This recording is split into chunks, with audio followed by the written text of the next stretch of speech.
Bonjour à tous, ici Victor Benadoret, j'espère que vous allez bien. Je voulais vous présenter à travers des vidéos nos collections de bijoux et notre démarche. Donc voilà, j'espère que ça va vous plaire. Si vous avez des questions, des commentaires, n'hésitez pas à nous les faire, on serait absolument ravis de les avoir. Aujourd'hui, je voulais vous présenter mes bagues de fiançailles avec des pierres de couleur.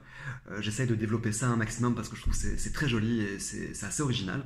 Donc voilà, je vais vous présenter un petit peu la démarche et comment on fait. Avant de commencer aussi, je voulais peut-être vous remercier pour ceux qui nous ont accueillis, pour l'accueil qu'on a reçu dans la petite Italie et pour tous ceux qui sont venus nous voir pour l'ouverture de notre boutique Ruby Mardi. On a été très touchés, donc voilà, un accueil. Je remercie chaleureusement tous ceux qui nous ont soutenus. Alors, concernant la bague, je voulais vous présenter, donc c'est un saphir poire qui fait 0,40 carats. Il vient de Madagascar, il est violet. C'est une couleur assez complexe parce que vous avez des nuances, donc vous avez la couleur principale qui est violette, mais il y a des teintes rose, crème qui sont assez difficiles à décrire. C'est ce que je trouve absolument passionnant justement avec les pierres de couleur, c'est qu'il y a vraiment un mystère dedans et elles sont vraiment toutes uniques. À l'inverse du diamant qui est une pierre, comme vous le savez peut-être, qui est du carbone pur, donc c'est toujours la même chose, c'est toujours le même élément.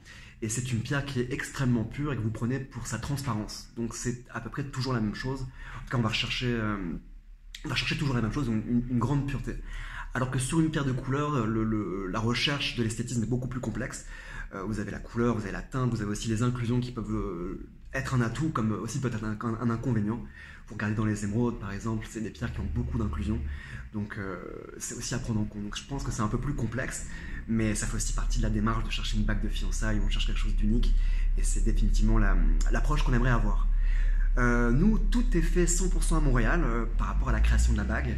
Tous mes partenaires joailliers, c'est une petite équipe avec qui je travaille. Donc moi, je leur fais le design, on fait une impression 3D, puis après, eux font la finition. Tout est fait voilà, en interne et on a un service, on essaie de donner un service le meilleur possible. Concernant le design, moi j'ai quand même une certaine fierté à faire des choses un peu plus originales qui sortent un peu du quotidien. Donc on a rajouté, vous pouvez peut-être le voir plus sur le site, c'est un peu difficile à voir maintenant, mais on rajoute une espèce de ligne au milieu du halo de diamant qui donne un côté plus dynamique et qui va casser un peu la brillance du diamant qui a un côté très cristallin pour avoir une ligne de lumière justement sur cette petite arête qu'on crée et qui crée justement un effet lumineux que je trouve assez atypique. Donc voilà, cette pierre, c'est notre signature design. On fait aussi un anneau qui a une ligne sur comme vous pouvez voir, qui est mis en volume, qui donne un aspect assez mince quand vous portez la bague, mais qui donne aussi une bonne épaisseur de solidité. Donc ce qui fait que vous avez un bijou qui est très solide et qui va pouvoir traverser les années. Concernant les petits diamants aussi, j'aime préciser que, si la pierre centrale vient de Madagascar, les diamants je les achète localement. C'est très important pour moi d'avoir des diamants qui sont brillants. C'est-à-dire moi je prends des diamants qui sont VVS, IF, pour ceux qui connaissent. Plus vulgairement, ce sont des diamants qui sont extrêmement clairs et parfaitement purs, quasiment parfaitement purs.